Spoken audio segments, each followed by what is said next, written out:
Hello, and welcome to a very somber A Star to Steer Her By. Yeah! Jake Here has in finally episode- died. No! Oh, God. Wait, who finally died? Jake. Oh, no, but in this episode 213, we say farewell to the last of Dukat's sanity and our dear friend Morn. I'm all in black over here. Got the veil. Today's episodes are Waltz and Who Mourns for Morn. Everyone.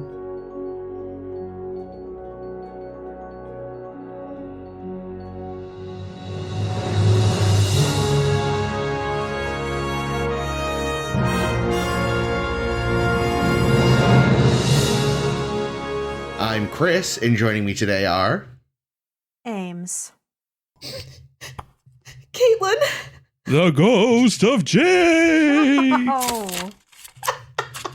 And And I'm Jimmy Jamz, here for Somber in the Morning, W503 FM. The somber crew! Gonna get real sad in here. Let's get moving on. All James wins right. for most sad. Yes. Loudest means most sad. Top 40 funerals, go. Princess Diana, number one. Ooh, yeah. She got her own theme song and everything. Yeah. Fuck, this is gonna stay in now. Yep. Oh, fuck. I'm sorry. Oh, this is getting weird. Princess Diana. Let's not do Oh, this Mother anymore. Teresa's gotta be up there, right? I don't remember her funeral. Every pope so. in history. That's a limp candle in the wind. I don't know what that means. I don't know First either. up in Waltz, the USS Honshu is bringing Gul Dukat to some sort of preliminary hearing about his war crimes trial, which won't actually be happening until the war is over and assuming the Federation wins. There's still time for more war crimes, guys. So many. So Ben, as they near their destination, has been avoiding seeing Dukat, but decides to go down and see him in the ship's brig. And they have a bit of a chat, and we find out that there's been this Dr. Cox fella who, it's before he retires to Scrubs. Earth in the early 21st century, who was the guy that allegedly put Gul Dukat's psyche back together. Whoopsie. And, it's a weird little sort of sad, tense, strange conversation. Then Ben goes to be on his merry way to get Dukat some Kanar and sex. And then they are attacked. And next thing we know, we're on DS9, finding out the Honshu has been kerploded. There's a few, all that's known for certain is that there were a couple of escape pods and a shuttlecraft that survived. The Defiant is being sent to look, but has a very tight window it has to work within because it then has to get back to help escort an otherwise completely vulnerable troop convoy, which has been chilling out in the Badlands, stealing a page from the late Eddington's book. Yeah. We then find out that the shuttle, in fact, had Dukat and Sisko, who have landed on the typical Star Trek cave planet. Ben has all kinds of plasma burns, and his arm is all kerfuffled. Dukat put it in, this crazy metal future cast. He's like, there's a bone regenerator, but, I'm not much of a doctor. You'd probably end up looking like Vina by the end. Speed more up, Chris. Yeah. You've almost reached the end of the cold open.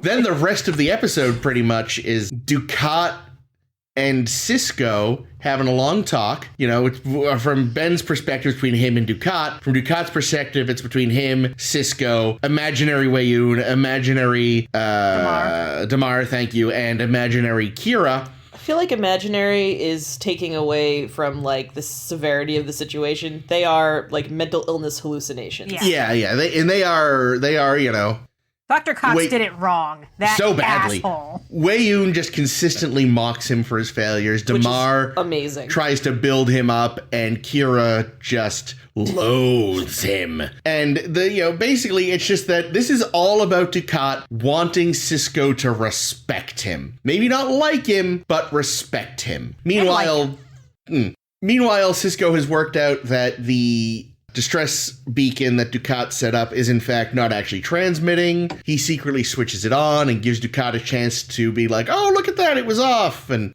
that whole thing. eventually Dukat works out that Sisko had, in fact, turned it back on and was hiding a fork with which to fork him, probably. Beats him with a stick. And then they have a big old shouting match trial where Dukat finally just loses all veneer of civility and is like, yes, I should have killed them all, in reference to the Bajorans. Swoon! He then kicks the crap out of Sisko, steals the shuttle, which it turns out was fine, but still lets the Defiant know in the 11th hour where to find Sisko before going off into space to be like, I'll be back, Sisko! And that's our episode. Point of order, he was hiding the fork because he didn't want him to know that he had broken a tine off it to do a fiddle. Well, yes, but I think... Not because he wanted to fork I think he kept it partly because he wanted a weapon as well. No, I think he had to hide it. Where was he going to get rid of it? He could have chucked it down a corner or something. I don't know. Because he was, until Dukat beat him with the stick, not as injured as he was letting on. I don't think I think Sisko's smart enough to keep a fork around. It was a little unclear just how injured he was. Because maybe it's because they were in the very, very poorly lit cave. And that you're like, oh, you're burned over half your body. I'm like, is he? I can't tell. Yeah. Maybe. I guess it burned him through his clothes. He was wearing. Yeah, his clothes somehow survived. Clothes. Space clothes, future clothes. Maybe Dukat changed him. Yes. Like very delicately took off all the burned clothes, put on a new outfit. Swaddled him like a baby. But if he knew he was burned all over, he should know that putting fabric on fresh burns is a terrible idea. Right. Mm-hmm. So Sisko was in a lot of pain. You fucker. Yeah, I think through most of it, like, Sisko was absolutely not as hurt as he was letting on until later. Yeah, no, until the stick beaten. We're gonna brain you with these clubs. So man, yeah. Dukat, he has. This is a fun episode, and it's what very, they didn't tell very us, though, funny. Say again, Jake? What they didn't really make clear in the episode is that you think he's gone crazy because of all the trauma of Zial and all that, but the real reason he's gone crazy and is talking to imaginary people is he's just turned 30. Oh God, that's the oldest you can be. I know. Wow. In Cardassian years, though. So. Yeah. I almost feel bad for him. It's almost like he couldn't avoid being a genocidal maniac, and maybe he's to be pitied, not feared, not hated.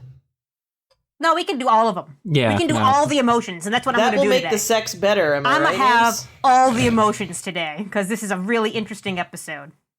I just loved, it was such a wonderfully, gradually increasingly unhinged performance. Oh yeah, the acting is tremendous. Yeah. And everybody was having so much fun. Oh yeah. Like it's a two-hander. It's an episode in which two guys chat for days. I think Worf is a two-hander. I wasn't really sure what you were talking about at first. Woof. No. I mean, no, Worf. Yeah, and I give a lot of credit to Rene Aubergenois, who was the director of this episode. Oh, I missed that. Nice. Making sure we were never bored by two men talking for days on end.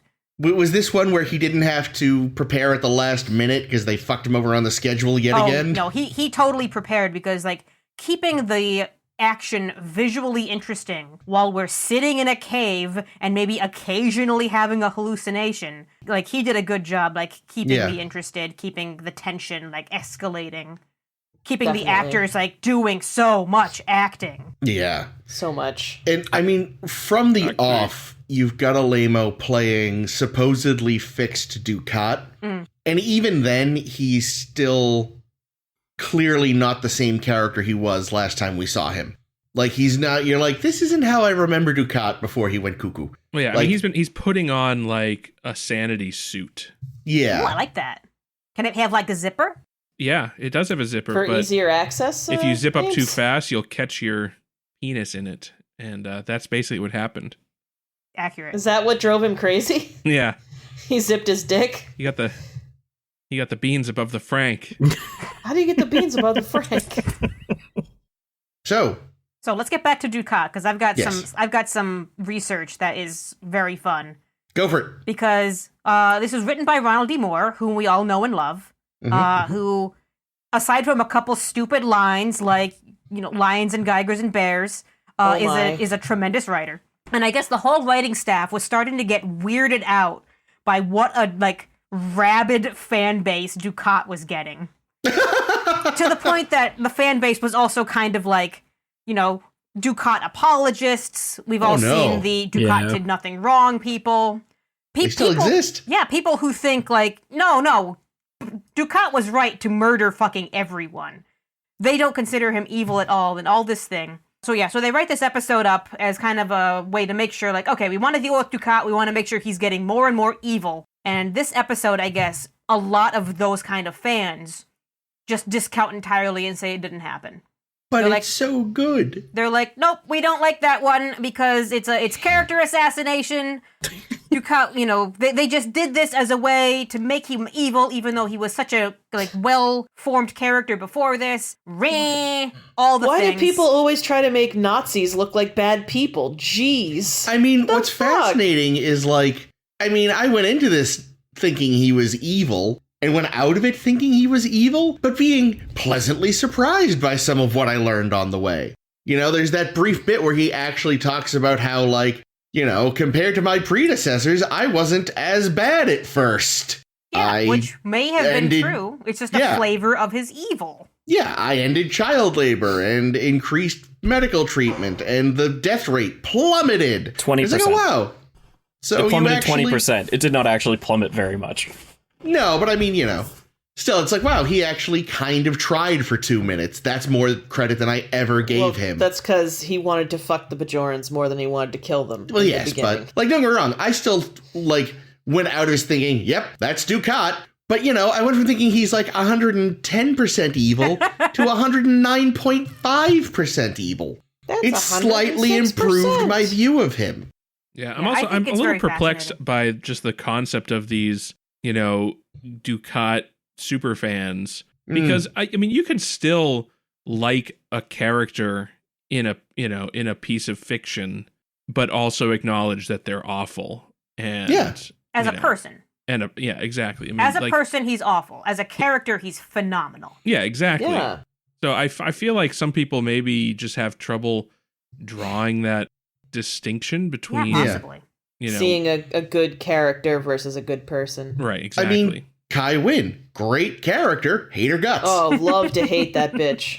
Yeah, she's so hateable. There's a great Trek Actually episode. It's one of the early ones that I'll share on the Facebook that talks about this episode in great detail, with only very minor spoilers about what's coming ahead, that dissects Dukat's evil, guys. He thinks of himself as a hero, but he is fucking evil. People have an even worse time with this concept of separating liking a character from thinking they're good when they're the main character. You you have all those people who are Don Draper. It's he is not a role model. He's terrible. Or Walter White. Yeah, I was going to bring up Walter White. Rick from Rick and Morty. Well, I mean, again, too, Sisko is mostly good, but he's also a war criminal. Everyone on Always Sunny in Philadelphia. Yeah. Oh, yeah. I mean, the thing I remember with... it's a satire, though. Yeah. The thing I remember with Mad Men, they have a similar sort of episode where it's kind of the writer's going, guys, you're not... No, just because he's the main character doesn't mean you're supposed to try to... But he's so pretty. He is. Christ, he is. I would even get Dukat fans who are no, I could fix him with my vagina or penis, depending upon what I have. But to actually think he's good is, or forgivable is no. Yeah. Fixable, okay, you're still wrong. Don't get me wrong. But you're at least acknowledging he needs to be fixed. The Bajorans also think he needs to be fixed because there are just too many half Dukats running around. Oh no. Please remember to spay or neuter your gulls. That Bob Barker, he was onto something. He really was. That's true. There's too many strays. I have no segue, so I'm just going to say this next thing. There was some original story ideas when they were working on this episode that they were going to try to do the same thing they did in Distant Voices. Oh yeah, Hey, that was my joke. Oh What? yeah. What joke? The he just turned 30 joke. Oh, yeah. Well, this would have been, they go Oh. into his head, and, like, everybody's kind of an aspect of his personality, and rah. But they would have also gone down and, like, scooped out some of the stuff from his past. Like, I guess they would have, like, shown a little bit more about what actually happened with Tora Naprem, Zial's mother, which could have been interesting. But every time they did let's scope out what's going on in Dukat's head, really, they'd pull back and do a Dukat Sisko scene in whatever psych ward he was in. That was kind of unclear. And they started realizing that was way more interesting, which is interesting. Like, it's great to have a Sisko Dukat piece where they just get to act at each other for the whole episode. Oh, yeah. Plus, I think getting direct answers about any of his background would spoil him as a character. Yeah, I think I'd agree with that. Yeah, like, I think it's leaving it up to the viewer how much you want to believe anything he says. It's like with Garrick. Like, as few solid answers as possible, please. Yeah, the more we learn about Garrick, the more I'm like, did we need to learn that? I still don't think we needed to learn that Tane was his father.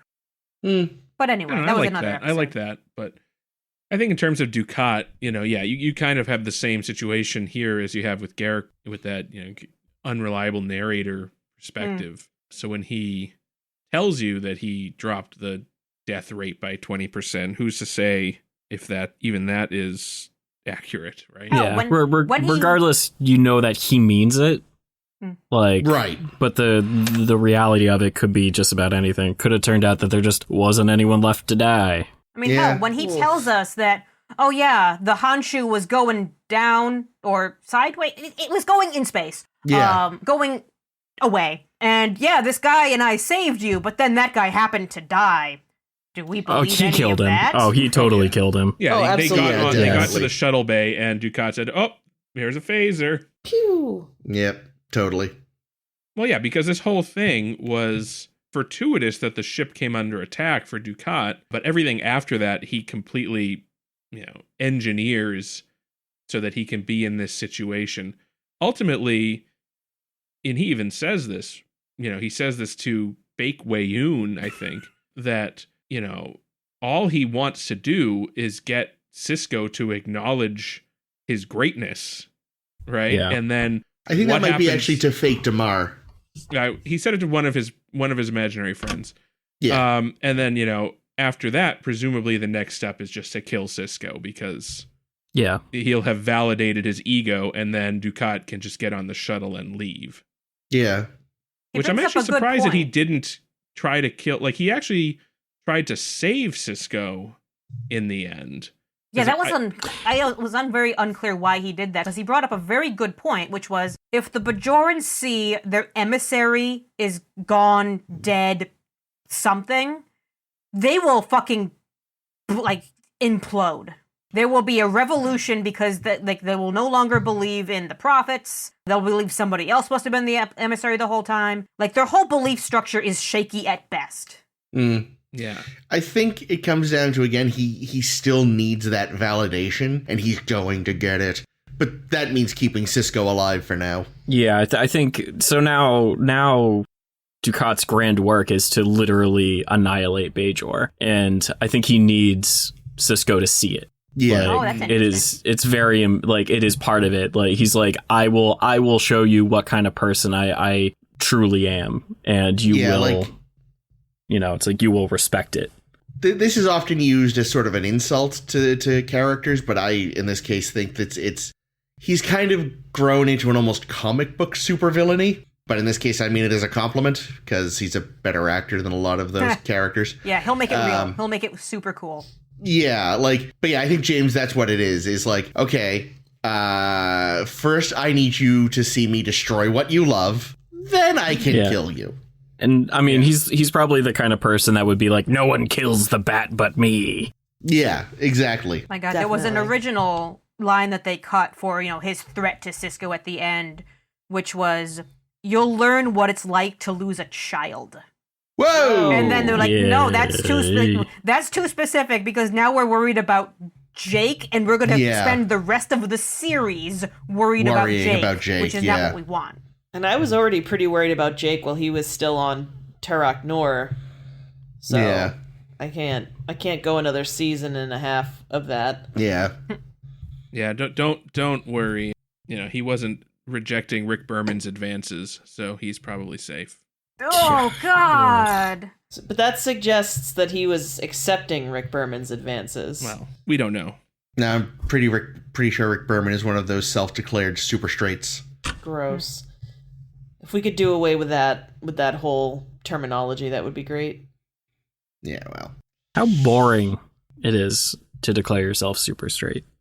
Yeah, it's well, and besides which, so this, I know this is like a total non sequitur to this episode, but people that feel the need to be like, no, I am the totally, the majority. Yeah, you're super straight. I feel like that's 70% of people, probably. Okay. So I heard, or I read the term super straight for the very first time yesterday. Is this like what is this? As far as I know, it's quite new as well. Okay. And it's bullshit made up by homophobe, transphobe, bigoted pieces of shit. So don't actually It's basically being like, I am attracted only to cis men or cis women. I mean, isn't that just what being straight is? Well, no, because if you're straight, you could so if you're a straight man, not theoretically. If you're a straight man, you could be interested in cis women or trans women. But super straights are basically saying, if you don't have a vagina and you don't present as a woman, I'm not interested. Weren't born with a vagina specifically.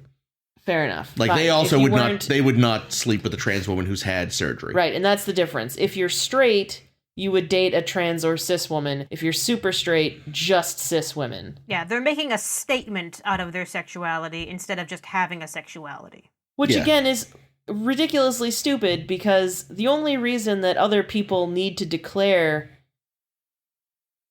and, their sexuality is because, one, it needs to be protected because people are garbage, and two, because most people are going to assume you're straight until you say you're not, because regardless of how much diversity of genders and sexualities and etc., the majority of people are still probably cisgendered and heterosexual.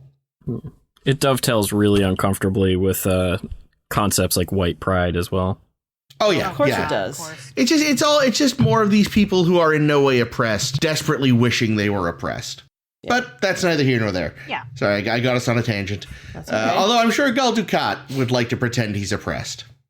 I mean, he surely is. Nobody is acknowledging his greatness. Gul Dukat, I realized, is a man who is well aware, because they talk a lot about judgment and this and that, and what it comes down to is you realize this is a man who has begun to realize how history will remember him, and I think that even that as much as anything with Sisko or losing Zial or anything else is part of what's weighing on him. Yeah, they're gonna say I was a villain. Yeah. Does he think there's a chance the Dominion will lose? Well, I think even the Dominion might paint him as a villain joke, because they're basically being like, maybe don't destroy Bajor, dumbass. Yeah, even they were antagonistic to how Dukat treated Bajor. I think actually, Ames, I think you nailed it right there. Yeah, Ames, sorry. I think you nailed it, where if anything, if the Dominion won, he would be a footnote at best and a joke at worst. And I think that to him is just as bad as being remembered as evil. Well, right, because they'll be like, remember how we made that Gul Dukat fuckface a puppet? We thought he was such a big shit, and we let little Wayun number 5 run him all over town. Yeah, there's no version of history right now where he looks good. Well, I mean, looks good. He always looks good. Yeah, but he sees that because people don't understand. Yes. This whole episode is essentially Dukat trying to get Sisko to either admit or finally understand why he's the hero of Bajor.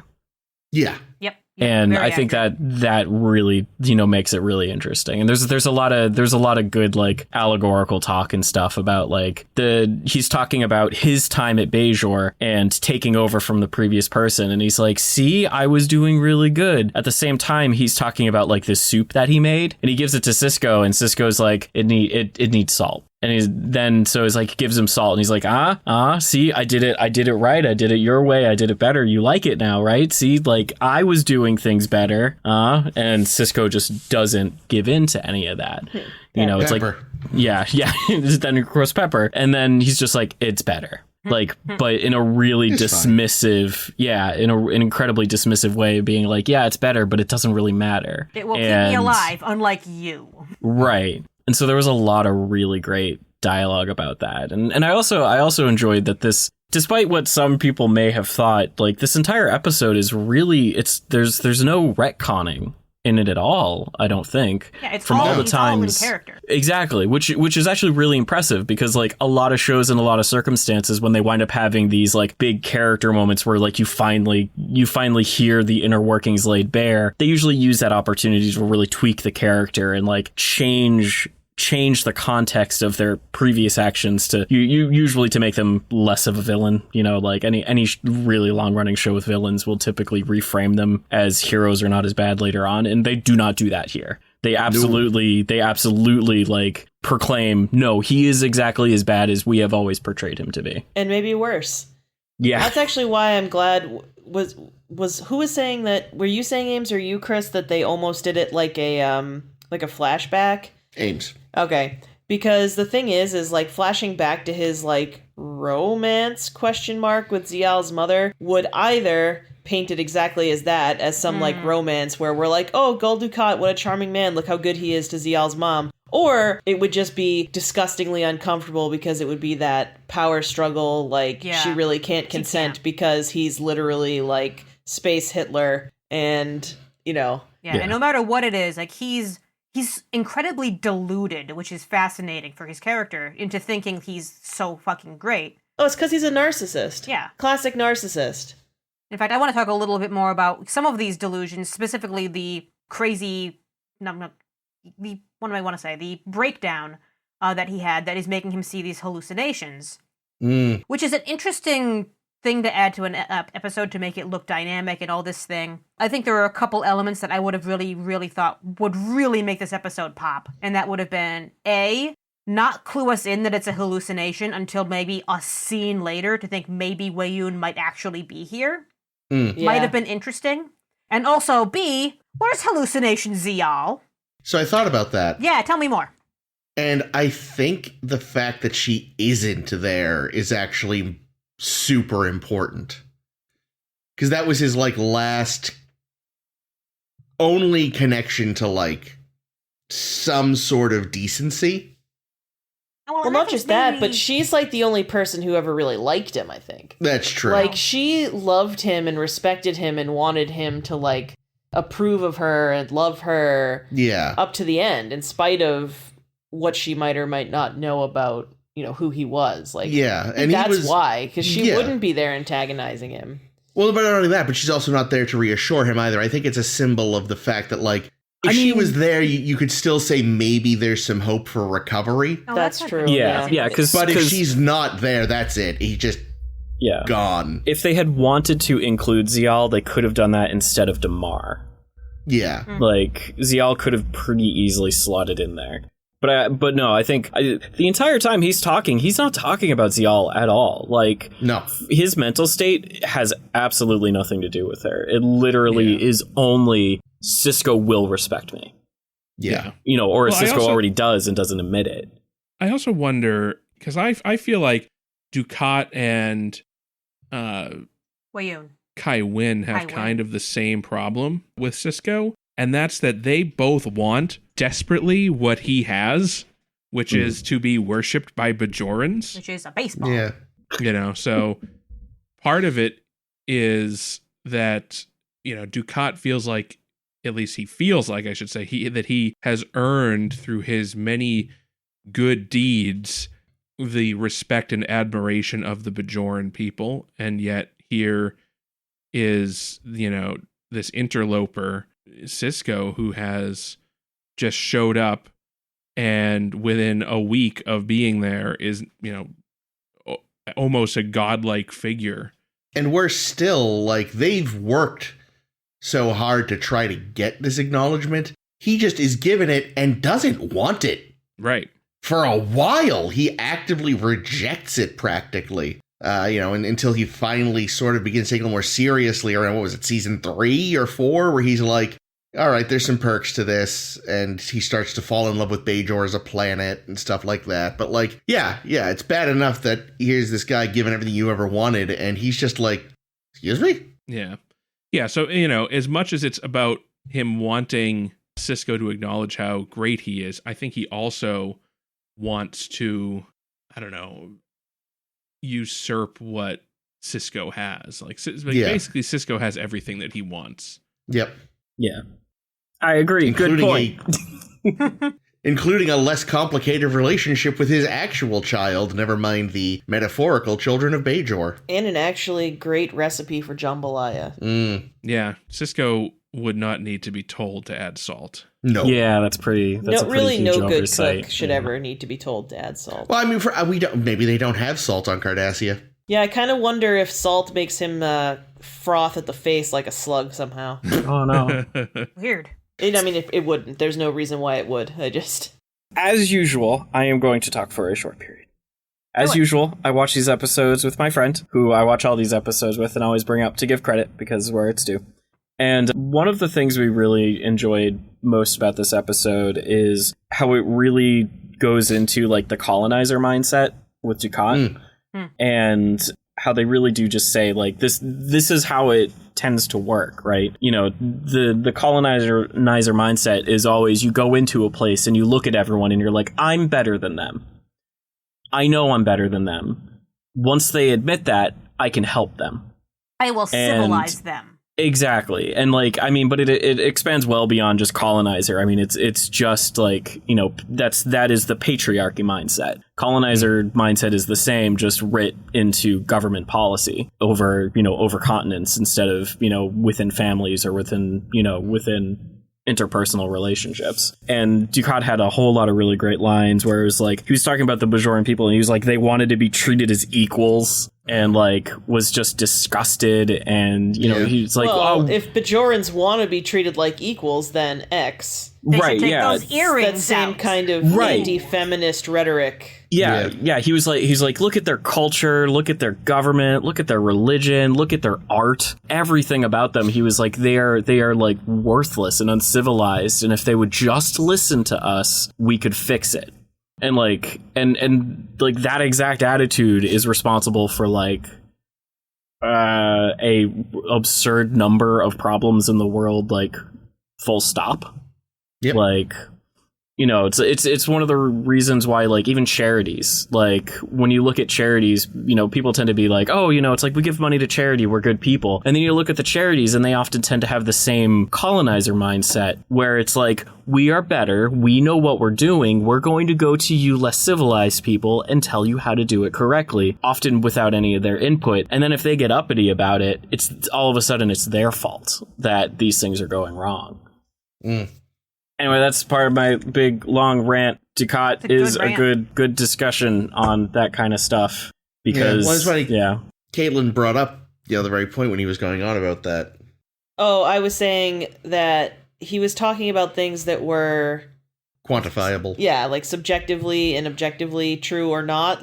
Saying, oh, our technology was way ahead. Okay, fine. Oh, our whatever else. I don't remember what else he said. Or greater our military strength. Yeah, our military strength. But then he was like, our culture was way ahead. And it was like, whoa. You can't, I don't know. I don't think you can.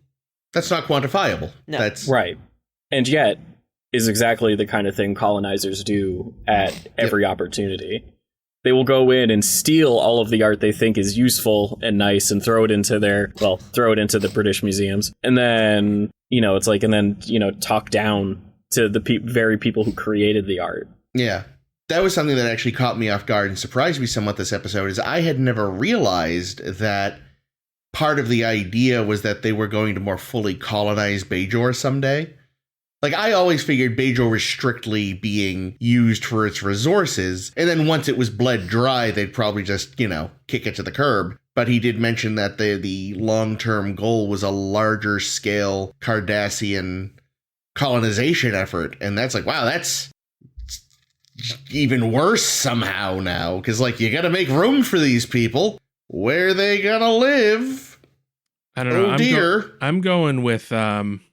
Here's my tinfoil hat. Yes. Oh, I love these. Putting it on. These are my favorites. I think that the true goal was not colonization, but reunification. With Spock. Exactly. So I've heard this theory before. So tell me more. Spock went to Romulus to try and reunite the Romulan and the Vulcan people, two branches of the same biological tree. Now, we know that ancient Bajorans traveled to Cardassia. They found the crashed ships, right? Yes, those sail ships. We know that there's at least one sail ship that they found, potentially many more. We don't know.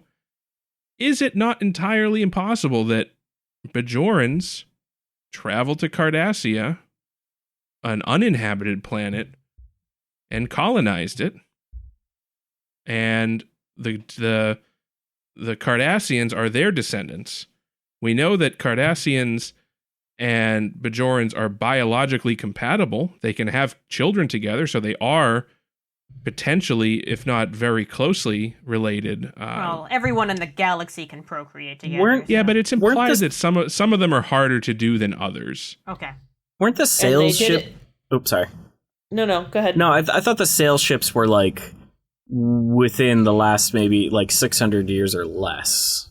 No, we don't know, but we do know that I don't think it had to be older than that because it was ancient, right? It was almost legendary. It was ancient, like the West. They were still using them, I think, 600 years ago, because that's where that poet, previous emissary guy, he was on one of those. Right. But the actual design goes back a while. Yeah. Yeah, I feel like if it was only 600 years ago, it would have been much more common knowledge that they had made it to Cardassia. Yeah, they wouldn't have to test it. Yeah. So that's my tinfoil hat, in that at this point now, the Cardassians, they know this. They've known this for years because they've seen the ships. So now they're just like, fuck. Well, we're obviously better than our mother culture, the Bajoran, so we should go over there and reintegrate and bring all the shit we've learned and all of our spoon-headedness to their washboard noses. But yeah, no, that is I have heard that theory before, Jake, so it's not quite as tinfoily as you might suspect. Also, and I'm not sure how accurate it is, but yeah, according to the Memory Alpha, the Bajorans have been using sail ships since at least Earth's 16th century. Oh, okay. So 600 years. Well, that'd be more like 800 years, but it's still, it's inconclusive, I would say. Yeah, no, I will give that. I will give that. But it does make sense. I feel like there is this common thread in Western society, at least, and probably in others, but this is the one I know better because schooling, of like wanting to come out from the shadow of your progenitor in some way, shape, or form. Rome always had a bit of a hang-up about having been spawned, at least partially, from taking ideas from the Greeks, which is why Emperor What's-His-Name commissioned the Aeneid, because it was supposed to be their Odyssey and Iliad combined into one. The British found a way to, not at all historically, but at least fictionally, tie themselves to Rome, so forth and so on. Yeah, Americans dump the tea in the harbor every year as a fuck you, Britain. Yes, so it's there's definitely a real world parallel to being like, screw you, nation we owe stuff to, because we're better now because of reasons. Yeah, I mean, also wasn't that the plot of Star Trek Insurrection? You're right. They were mad at get back at the Baku. They were literally mad at their parents. Yeah. Well, who isn't? God, that fucking movie. All right, a couple more notes, but then we should probably move on pretty soon. Quick note, Did those asshole augment people from last week predict any of this? Oh. Hate them. Ooh. They would never have known any of this. But also, I want to talk just at least very briefly about what's going on the Defiant, because Worf and everybody is out looking for survivors. There were a couple of good moments. One was very punchable. I wanted to punch everybody on the bridge. When they beam up some survivors, and they're like, who's it gonna be? And it's some people who, like, are alive, and that's great. And they're like, oh, sad, it's not Sisko. I'm like, send him back. Yeah. We talked about that. Those poor bastards. I also like They're like so excited. They're like, we're going to live. And then everyone on the bridge collectively went, oh. Well, not just the bridge. Yeah, it was like Curly's right there. He's like, oh, it's just some women. The doctor, Bashir, looks upset while he's like, let me check your vital signs. Normally I'd be hitting on you, but I'm disappointed you're not 2 men. I don't know. One of them was too old. No one's too old for Bashir. He's over 30. He's over 30 Oh, that's now, right. true. All holds are not, or no holds barred now. Yeah. There it is. But they also did a great job with the ship of kind of trying to subvert the thing they've done many a time, which is, yes. we're on a I love tight this. schedule. We only have an hour left. And Worf is like, yep, gonna only take an hour.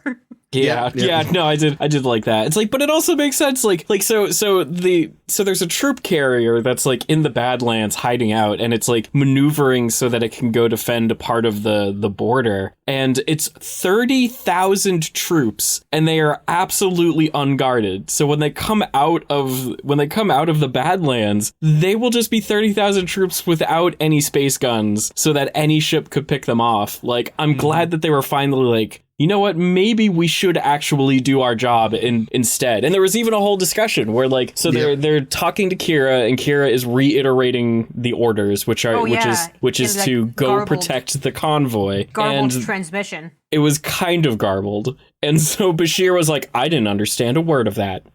Classic Star Trek move. Yeah, but Yeah, that's Jadzia, what Kirk would have and- done. Yeah, but then Jadzia was like, it was pretty clear, guys, what she was saying. And she was like, it's up to Worf anyway. And Worf is like, Worf said Captain Stick in the mud it would over be here. dishonorable to disobey orders. It's like, Yeah, or nice you just, try. or Nice just try, don't, Bashir. just don't disobey orders. Like, it doesn't have to be about honor.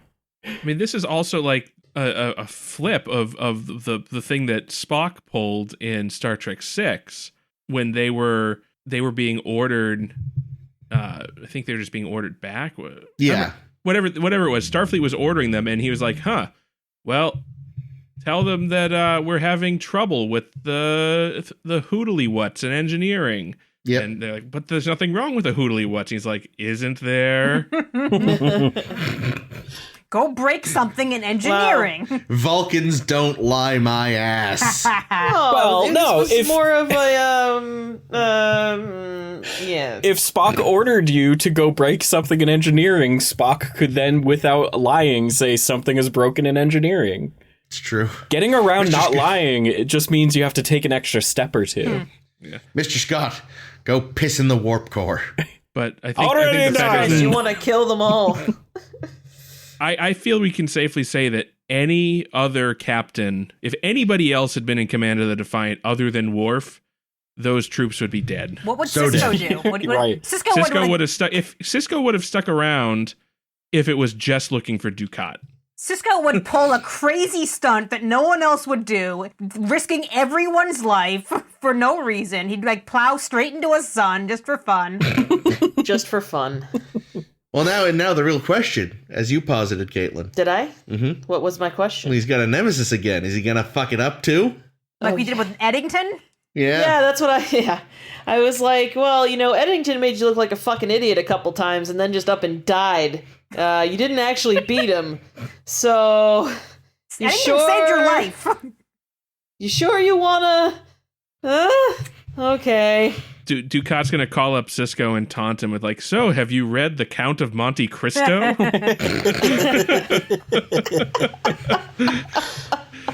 We're like Beauty and the Beast. God, it's the beauty. You remind me of one of my favorite literary characters, Quasimodo. What I'm saying is, you're a real Esmeralda, Sisko. I don't even know what that means. He's a pretty man. Kind of worried it's offensive now. Fuck. Don't listen to me. Maybe he's also a fan of Les Mis. But maybe he's more interested in the musical, so like he won't be making references to the book. He'll just come out singing like I don't know any of the songs. I'm sad. I am miserable. Oh, stop hunting me. I'm sad. Leave me alone, copper. Actually, if we assume it's not a huge jump, but I could totally see Dukat as a weeb and just being like, "Are you familiar with Lupin the Third, Sisko?" So and just starts calling him Zenigata. Pops. He would call him Pops. Even better. Don't get the references. Let's talk about another thing. Yeah, nope. I love Only more than one Lupin. thing. How about another episode? Yes, all right, we're very sad again. Everyone gets sad. Sad. Bring out the soundboard, Rossi. James, yes, please. Who invited Waluigi? Everyone invited Waluigi. That's true. I always invite Waluigi. So in Sad in the AM. Boo, boo, boo, boo, boo. Sorry. Why? Who Mourns for Morn? As the title implies, everyone's favorite barfly Morn has kicked the bucket, having been killed in an ion storm during a trait run. There's a big party at Quark's. Quark figures out a way to try to monetize Morn's death by making sure somebody's always in his seat.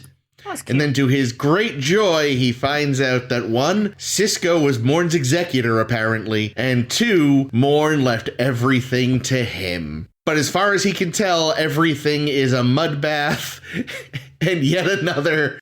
Oh no, that's right. He's that. It's the same oh painting. my god, it's the painting he won. Yeah, from I the forgot. auction. And don't forget all the rotting beets.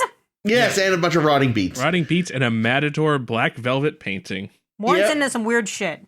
He is. So just as soon as he gets the tub, Quark finds out Morn has an ex-wife, Laurel, who's all like, "Oh, so you must know where the 1,000 bars of gold-pressed latinum are." And, Quark gets a massive hard-on and goes, "I'm sorry, what?" And apparently he won the something or other lottery, but they don't know where the money is. And Quark's like, "I'll start looking into it." And then a couple of lizardy-looking bastards who apparently were named Crick and Nosk show up and are like, one of them doing a really bad, Jack Nicholson? Yeah. No, see, I was going to say, he was in Star Trek 6. David Warner. Christian Slater. Really bad Christian Slater impression. Slater was in Star Trek 6? He has like a 2-second Briefly. cameo. He's the one that Really? wakes Sulu. I was getting Nicholson too, though. Yeah, no, they were bad. Yeah, well, I loved them. Oh. Slater has often been accused of kind of just doing a bad Nicholson, so. See, I don't know enough That's Slater. right. I think I've only seen Christian Slater in Mr. Robot, where he is just the best. So. Oh, I didn't know he was in that. It's so Is he the good. one that was in Heathers? I've never seen Heathers, I don't know. Yeah, he's in Heathers. Yeah, It's been a lot of times I've seen that movie, but that is a I'm pretty sure whole he's ass the guy. Jack Nicholson the entire I film. mostly know him from Archer, where he's playing a bizarre version of himself who works for the CIA. Oh, that's fun. Yeah, it's great. But anyway, so there's these 2 lizard aliens, and they're like, we're his old business partners. And they demand That's the money. accent, yeah. Yeah. And then some human shows up who for a split second I thought was the security chief from Babylon 5, but it wasn't. And Yeah, he he's looks all like him. Yeah, he's like, Morn is secretly part of the Lurelian royal family. Lurian. And the Lurian royal family, and since he's dead, the money belongs to them. And Quark's like, Jesus fucking pickles. And, long story short, none of them are who they say they are. Turns out all 4 of them and Morn back in the day pulled a motherfucking Mother's Day heist, but then Morn was like double bird and ran off with the money. And the reason they're all popping up now isn't just because he died, but because the statute of limitations is up. And they're all like, it's time to take the money and run. Where the fuck is it? And Quark is like, look, let's just split it 5 ways. You need to deal with me because the money's going to be in my name. And everyone's like, ugh, fine. And they go down to the, cargo bay where Quark's Tesla branded personal safe is. And the minute it's opened, the four of them turn on each other. A firefight breaks out. Quark hides in the vault. Odo breaks things up. He breaks things. Yeah, and Quark is all like, it's mine, all mine! But it turns out that all of the latinum has been siphoned out of the gold filling. The gold bars, yeah, leaving worthless gold behind. Funny. And we discover that Ferengi are strong enough to powderize gold in their bare hands. That's horrifying. I think it was just like a dehydrated gold, basically. Yeah, I don't think it was like solid gold. It must be, because it should not be able to. A gold brick in that size, like even just lifting it would be that's true. Besides, terrible thing. Proper gold wouldn't burst into dust. It's too malleable. It's because the latinum has been removed from it. Yeah. It well, no longer has the same thing. Yeah, I think what it was is like the when gold pressed latinum is like he said, it's a suspension of liquid latinum in gold so that it retains a solid shape. Yeah, I didn't realize so little latinum is actually in each thing, too, which is kind of interesting. We haven't gotten to that.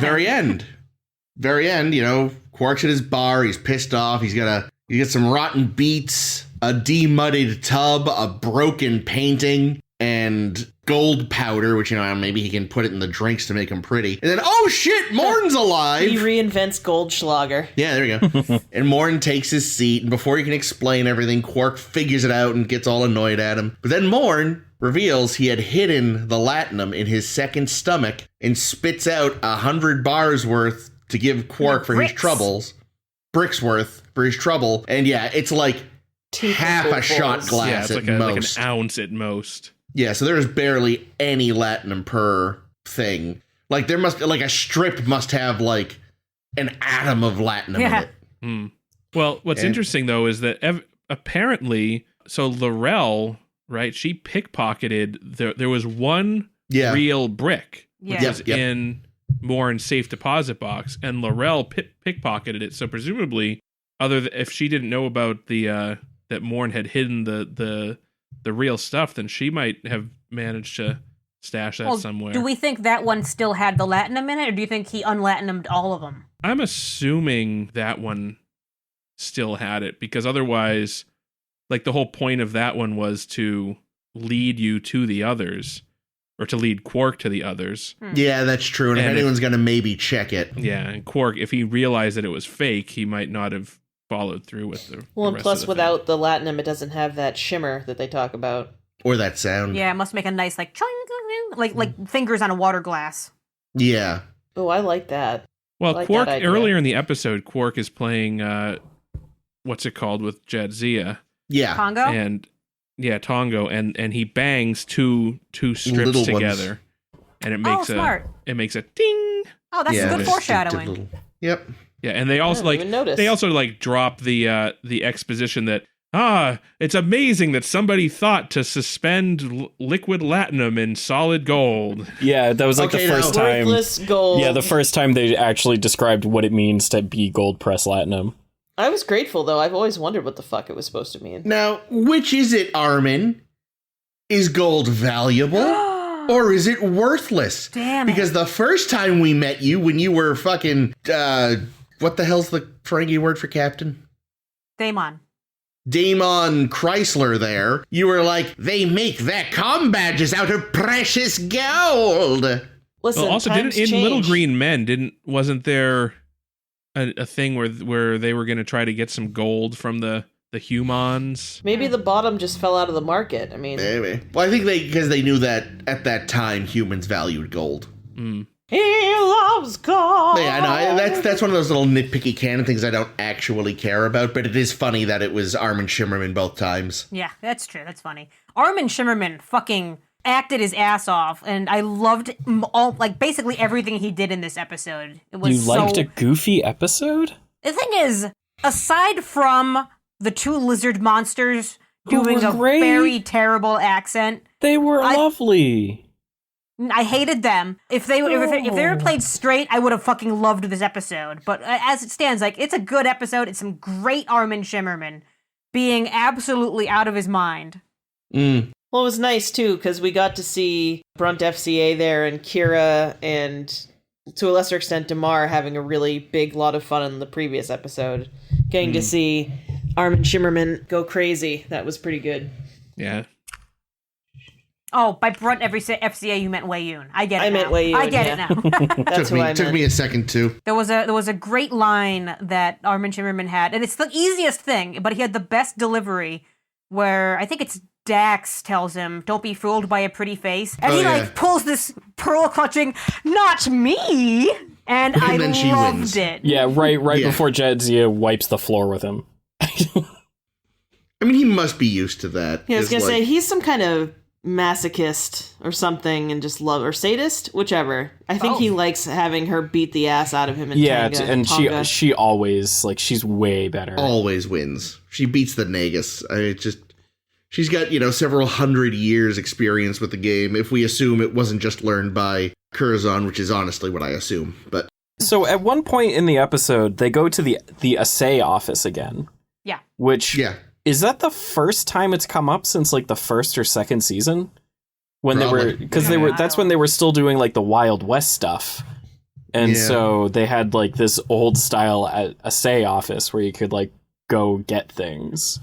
Well, I don't think they ever actually even showed it then. They just talked about it. No, they showed it. They showed it because it was a bank of drawers on the wall. Oh, that's right. And they had this really weird guy running the place, and he was pulling everything out and describing what they were as he was pulling them out, these weird mundane objects. You can tell he likes to sniff everything in there. Oh yeah, he was in the Vash episode, wasn't he? Yep. Yeah, I think, That's right. I completely forgot we actually saw it back then. I think the SA office only gets brought up twice, maybe only talked about twice, and then this time. I don't know why I was so excited about the return of the SA office, but I was. Yeah, why not? It's the simple things. I mean, you gotta figure that. We really only see a few locations on the promenade regularly. Yeah, but the promenade is massive. Oh yeah, the station is it encircles the entire central ring of the station. So I think I don't have a full appreciation for how big Deep Space Nine is because we see the same things and we see the same people every episode. So I mean, which is typical of a television show. But there are the times where of varying scales they will show ships docked up to Deep Space Nine. Haven't they shown the Enterprise and Deep Space Nine was literally 10 times taller than the Enterprise? Yeah. In terms of diameter, it looked like it was probably about 3-ish. Yeah. Enterprises, Yeah. We're talking the Galaxy class, so I mean, Jesus. Right. But I think also at other times you've seen the comparisons and there's no way it's that big. Yeah, it's a little, But early designs of the promenade actually had a monorail. Ooh. That would have been cool. But expensive. To really, to get across, just how big it is. It's I'm just going to take the train to the other part of the promenade, because walking would take too friggin' long. So we haven't really talked about them, but apparently the one thing that we can say for sure is that Morn is a, master thief. Yeah. Who accomplished what was it? It was the Lurian Mother's Day heist. Yep. And apparently it's a heist that everyone has heard about. It is huge. If you know about crimes, that 1,000 bars of gold pressed latinum were stolen while everyone on a planet was celebrating their mom. Yep. And which tells you that Mother's Day is very important on Loria. Seriously. We saw Morn send his mama present once. I was going to say, it's like a callback to that almost, where it's oh yeah, we one thing we know about Morn's people, we don't know much, but we know that they really love their moms. Yeah. Yeah. Yeah. And so we wind up meeting all his co-conspirators, and they're all pretty fun people. There's Laurel, who passes her off as his ex-wife. Yep. They're two brothers, and then some rando maybe human, Tane, who says hey, you are, Morn was a prince, and goes and I thought they were a cool crew. I actually think it would have been interesting to have had them interacting a little more. There was a lot of Umox, and I've been done with Umox for several seasons now. We all have. I'm assuming every one of us has come up with this joke on our own at one point or another, but Umox. definitely ew. I haven't, but that's good. I hadn't, no. Yeah, Thank you, Rossi. Yeah, but at least this time it wasn't like Odo trying to trick someone into molesting his ears. You mean Odo, Quark. Wow. Woo! Why don't you go over there and touch the Ferengi's ears, lady? Damn it, Odo. Like, Odo, what is wrong? It's the only way he can get off when he's not in the link is by watching someone molest Quark's ears. Ugh. Yeah, I mean, Odo, in this you're case, disgusting.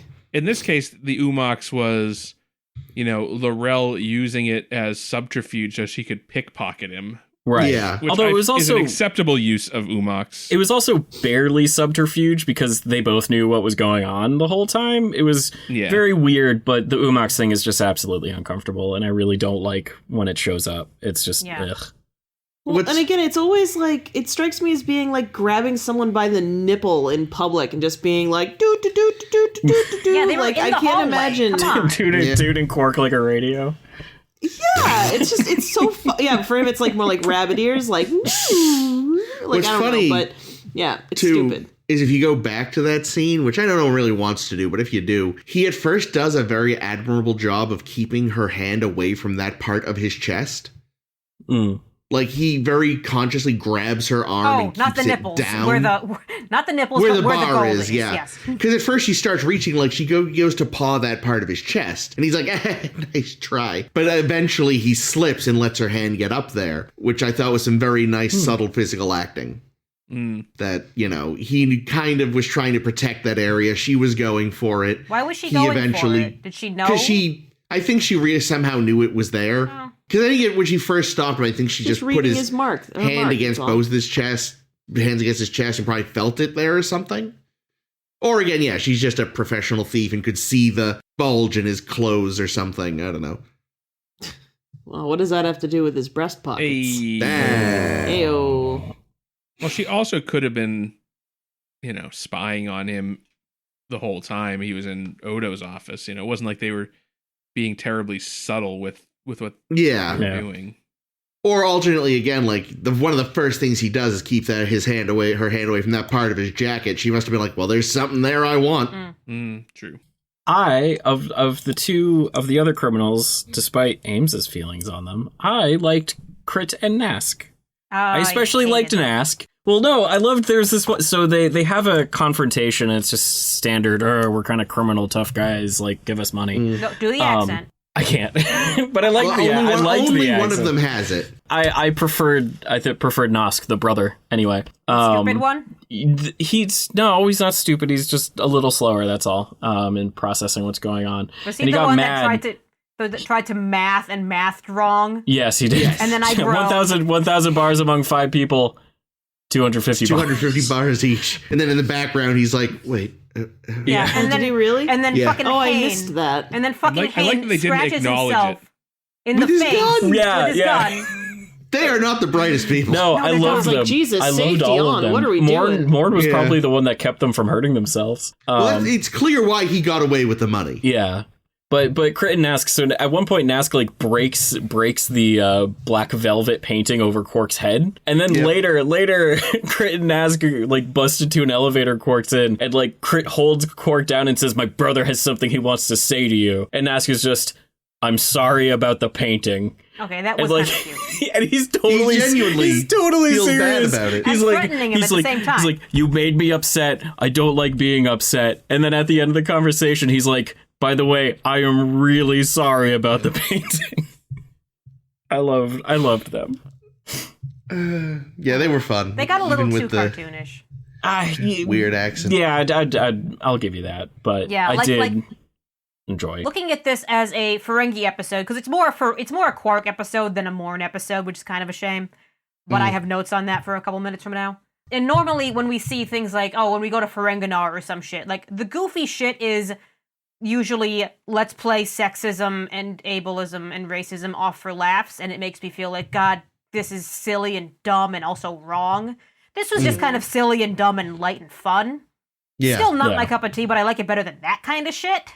I mean, really it was definitely. Oh, sorry. Go ahead. Just in going with the like fun and goofy stuff, I really appreciated when they give the reveal of all the money of all the gold press latinum. They have this really good camera angle where it's inside the chamber holding the gold, looking out, and you see Quark, and he's losing his mind about all of the money, and he like is leaning into it, and as he leans into it, you can see more outside of the container, and you just see everyone's guns go up and start pointing at each other because they're about to take each other out, and Quark just has no idea. It was such a good framed shot. I liked that a lot too. Yeah. I also like a that refrigerator shot. Ooh, is that what it's called? That's what it's called in I also making. feel like it was a nice palate cleanser after the deeply serious Waltz. Yeah. It was kind of nice to be like, let's have some fun. Yeah. Because that got heavy. I don't know. Let's see what Quark's doing. What were we saying? Me? Yeah. Oh. No, I said Nana Visitor was very fun in Waltz, so there's fun. Oh yeah, no, her and Wei Yun were clearly enjoying themselves. I loved Damar. Damar was such a toady, like way more. Like this is how he is perceived. It's just an absolute underling toady. Yeah. So if we assume that this Mother's Day heist, like it seems like a very classic heist movie setup where you have a team of, a diverse team of thieves. Yep. So like an Ocean's 11 style heist. What role do we think in the Ocean's 11 spirit did each of these take? Well, I feel like the lizard guys were like the muscle. Maybe they drove the getaway van or whatever. See, I was going to say, if anyone was the getaway driver, it's Morn. We know he's a freighter pilot. Well, and not just is he the getaway driver, but he's like the original getaway driver's cousin who gets roped in because the original getaway driver is sick and he doesn't even really know what's going on until it's happening. Although he's also the only actual Lorian in the group. No, I think My Morn friends need a ride to the bank. I think Morn was way more involved.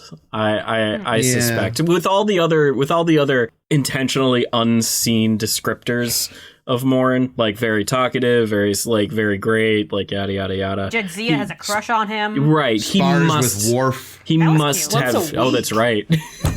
He must have been like mastermind, because like Laurel was, it's like if she can pickpocket and do thieving stuff, like that's super useful. I could see Nosk being the driver. I could see Crit just being like there to intimidate somebody. Hain maybe I guess if he was on an alien planet, he might have stood out. But like he might have been more like the straight man who like goes in and looks presentable and like professional. Master of disguise, that guy. Yeah.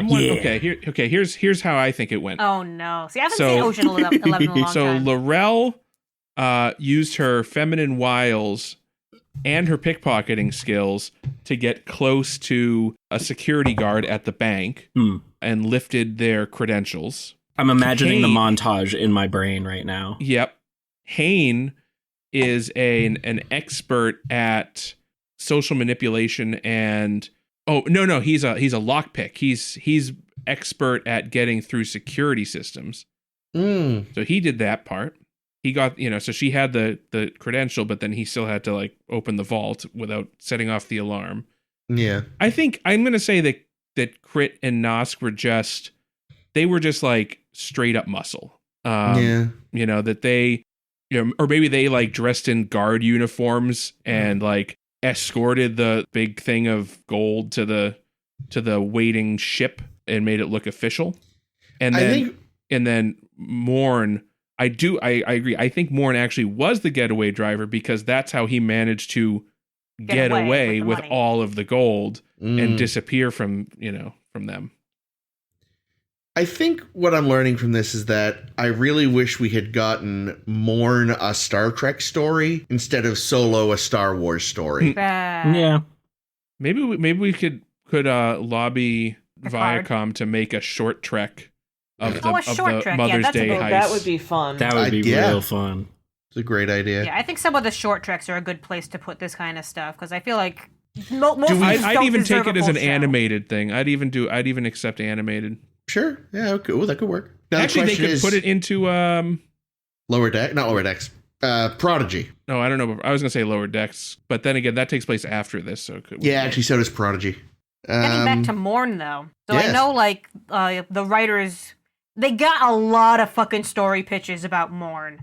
But the thing is, that the one caveat is you can't give Morn any lines, because that was kind of in their rules. And most of them, therefore, didn't really know what to do with it. So this one writer writes in and said, okay, how about my idea is, it's a story about Morn, but no, Morn's not even there. And they're like, yes, that could work. Yeah, that makes sense. Yeah. It's also a little bit of a shame, because I didn't realize this until I read about it, that Morn is always uncredited. Even in this episode, in which he's, like, the focus character. Like, he's always uncredited, even though, like, his character was super popular, everybody knows Morn, all this thing. And that's a little bit like of a the shame. Stig. Probably some weird SAG rule.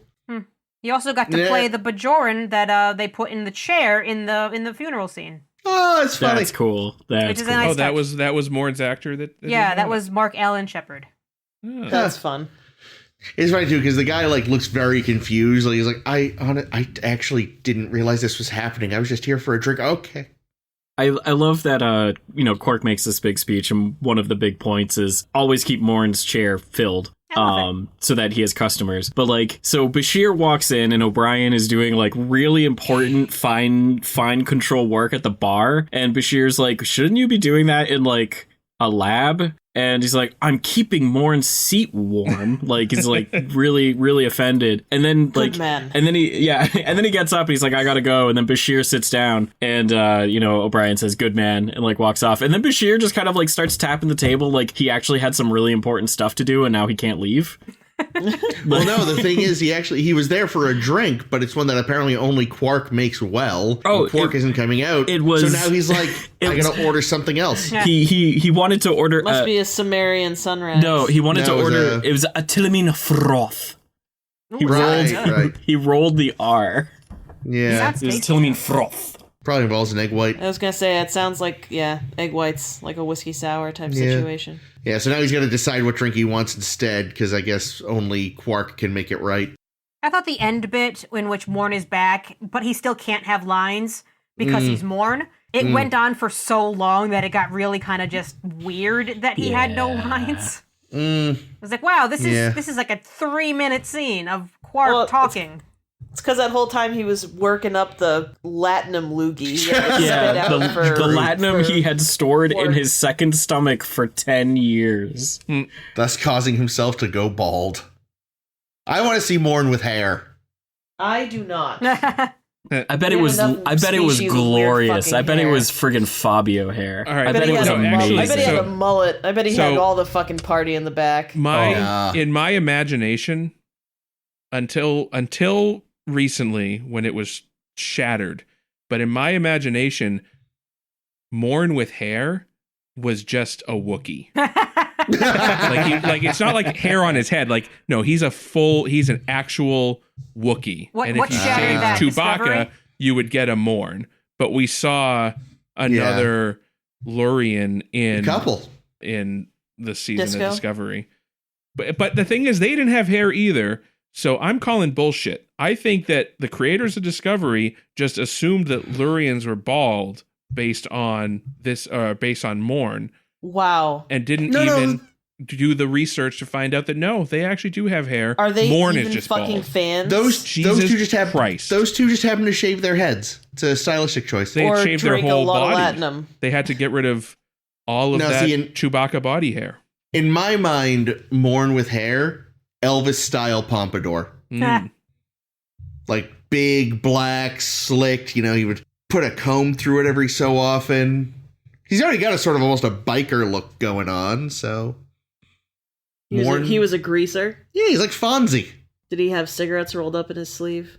No. They don't smoke by the 24th century. I think they probably do. You gotta buy some death sticks. Oh, yeah. You know what, though? They probably don't cause cancer anymore. It really is a perfect society. Yeah. Well, they gotta smoke cigarettes. I'll have some synth bacco, please. That would be awesome. Come on, the future. Hurry up and get here. Now, it was just me, or was the Latinum CG? Yeah, I was surprised they didn't just use like gallium or mercury or something. I mean, Yes. Here you Mercury. go. Hey, Mark Allen Shepard, how much of this can you drink and spit back up? What do you mean? Well, I would have been fine if if CG coming out of his mouth, but then once they showed it in the glass, It could have just been liquid. Yeah, it did look. I thought that too. Now that you mention it, it looked like Odo in the glass. A little bit. I didn't think it was bad though. Odo actually replaced the gallium or the latinum in Morn's stomach while he was asleep with himself. Odo now has all the latinum. Yikes. What's Odo gonna do with all that latinum? Spit it into people's glasses. I mean, he could buy himself a latinum bucket or whatever. 3D print some random shit with his butthole out of latinum. Is this the first mention of You heard bricks of latinum? I don't know. Because I know. So, is this the first mention of bricks of latinum? Because I know we have strips, slips, and bars.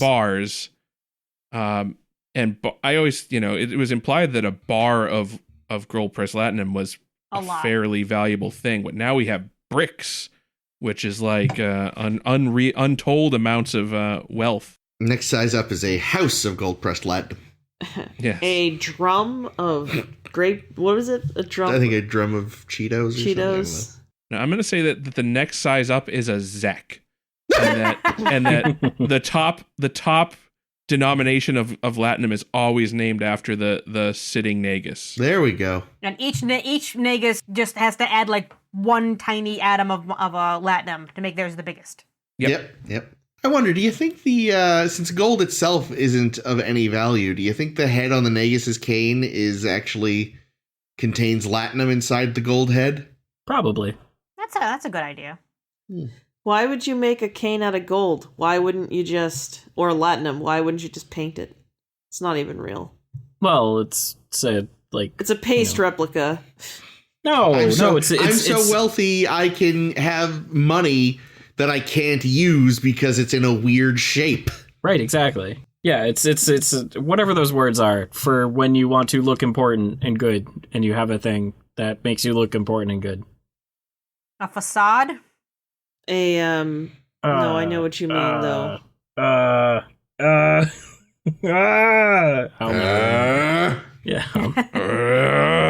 Odo was fun. Odo was fun too. Yeah, status symbol. Okay. I was gonna say Odo was very fun because every time he brings Quark to a new one of Morn's rooms, Odo knows all this stuff ahead of time, and he's like, "Oh he's been there. There's just a bath in here." It's also been a while since we had some good Odo and Quark back and forth, so it was nice to see it again. I like to imagine the opening chunk of the season was too serious, and I think it's the first time since sort of that arc ended that they've had a chance to just have them be an old throwing barbs. I like to imagine that Odo subscribes to true crime podcasts and has been obsessed with the Lorien Mother's Day heist for years and has been trying to solve it in his spare time. And he already knew the whole time that it was Morn. He was just waiting for the statute of limitations to expire? Well, he couldn't prove it. He just couldn't prove it. And he's already checked all of these places for the gold. But not his That's how he knew that Quark wasn't going to find it. Yeah. I love the idea that he would be one of those internet sleuths. Yeah, absolutely. Yeah. Here's a stupid question. How does the statute of limitations work? It tends to just be after a certain amount of time. There are statute of limitations in current day. It's you just cannot be arrested for something. For certain crimes, you can't be arrested if it's been X number of time. Is there a limit to what kind of crime? Yeah, certain things. Well, I assume not murder. Yeah, murder, right. I think, does not have. But everything else does. Rape definitely does, which is why that's bullshit. There's been it is bullshit, and that's part of the problem with people being why didn't you come forward? Oh, you're coming forward now. Well, it's there's no point in coming forward now because your ability to charge for it expired ages ago. Yeah, I think a lot of states. Is that criminal versus civil? Do civil things have statutes? Don't know. Limitation? But yeah, I do know a lot of states are working on extending or eliminating statute of limitations for rape. Good. But yeah, that is a common trope in crime fiction is that it's like, all right, we stole all this stuff. Now we just need to not touch it for X years. Yeah. And inevitably people don't wait long enough. No. The whole idea of the statute of limitations is kind of ridiculous. A little bit. Because it's like, it's basically like, all right, you can do a crime, and if you get away with it for X amount of time, then, that's a free pass. Yeah. Yeah, it's stupid. It's weird when you really get right down to it. It's like, what? Like, it seems like if the authorities could still, like, because I feel like that's the bigger problem, is that after enough time has passed, getting and gathering evidence is going to be a challenge. Yeah. Or, like, finding witnesses that are still around and willing to testify. And have memories of the fucking thing that haven't... Well, for that reason, too... For that reason, though, they're sort of probably relics of the past, because, like, DNA's only been around since, like, the early 90s, I want to say. Well, DNA's always been around. Well, you know what I mean, though. Yeah, I know what you mean. In criminal cases. But, like, so there being a statute of limitation makes sense, because at some point, like, there's nothing else you can do. Thankfully, people held on to some of this evidence, and when we were able to look into stuff with things like DNA, we still had them, and we're able to learn more, But yeah, I guess that is what it would come down to, is just once upon a time, it's like, look, we could theoretically try to prosecute this person, but the chances of winning are so slim. Why even bother? Yeah, because you really do have to satisfy, like, certain standards before you can even actually bring something to trial anyway, I think. Although, I mean, yeah, this thing is, like, you could still, even without a statute of limitations, you could choose to not prosecute if you just felt like you couldn't win. And in fact, that happens, or at least used to happen a lot. It probably still does. Yeah. But because it's up to prosecutor to prove guilt rather than to prove innocence. Yeah. I wonder if part of one excuse you could have for keeping the idea of a statute of limitations is to prevent or reduce the incentive for blackmailing people. Because if, like, you knew somebody committed a crime, you could blackmail them indefinitely by threatening to go and rat on them. But socially, that will always be good currency. That's true. Like, even if you got away with something, if you used to rape 5-year-olds and now you're teaching kindergarten, even if you couldn't be put in jail for it, Ooh.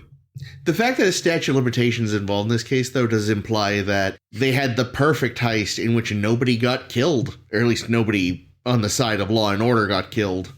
Oh, yeah. I mean, it sounds like they just went in when everything was closed, and yeah. Everyone was over at Morn's mom's house. Morn rappelled down Mission Impossible style from the ceiling with his sweet, sweet greaser hair. Okay, new theory. Yes. Good.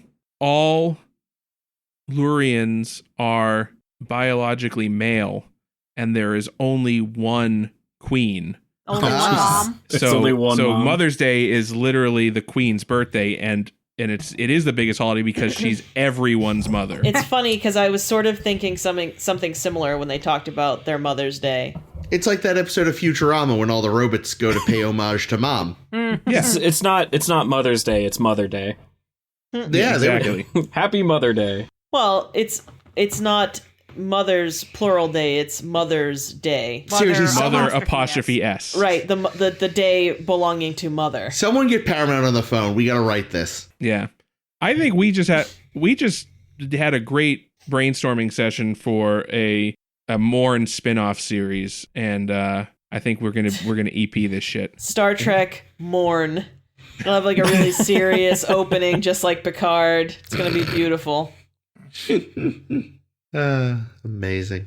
Maybe that's what our next fanfic should be. We should write this, but each of us will have to write a section. So, like, someone does the first quarter, someone does the second quarter. I like it. Go ahead, I'm not gonna.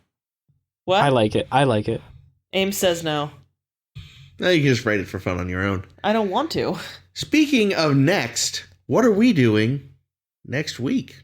Are we done? I feel like we're running a bit long, yes. Are we? Yeah, we're running long, but that doesn't mean that... I'm over it, okay? Yeah.